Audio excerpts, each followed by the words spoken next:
ওদা মুসলমান যাচ্ছে, মুসলমান।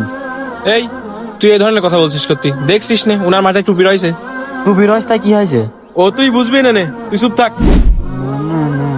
আরে টুপি না, মুসলমানরা তো সবসময় টুপি পরে থাকে, আজকে এই টুপিটা আমি পরি তো। ভাইয়া আসসালামু আলাইকুম। ওয়ালাইকুম আসসালাম। ভাইয়া কোথায় যাচ্ছেন? এই সামনেই যাচ্ছি। আরে কি ব্যাপার, আমার সাথে এসব কি হচ্ছে কিছুই তো বুঝছি না।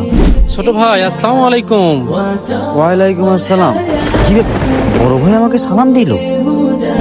যাই কথাগুলো সাহেবকে সব বলে আসি। কি রে, কি হয়েছে তোর আজকে এত খুশি খুশি লাগছে? আরে এলাকার সব ছোট ছোট ছেলেপেলে আমাকে সম্মান করছে, আর বড় ভাইরা সব সালাম দিচ্ছে। তাহলে বুঝলি তো এইগুলো সব টুপির পাওয়ার। আরে এই তুই কি বলিস? তাহলে শোন, মানুষের লাখ লাখ টাকা থাকা সত্ত্বেও সম্মান পায় না, আর তুই সামান্য 100 টাকার টুপিতেই এত সম্মান পেলি। বন্ধুরা, আপনারা যারা ইসলাম ধর্মকে ভালোবাসেন তারা অবশ্যই চ্যানেলটা লাইক আর সাবস্ক্রাইব করবেন।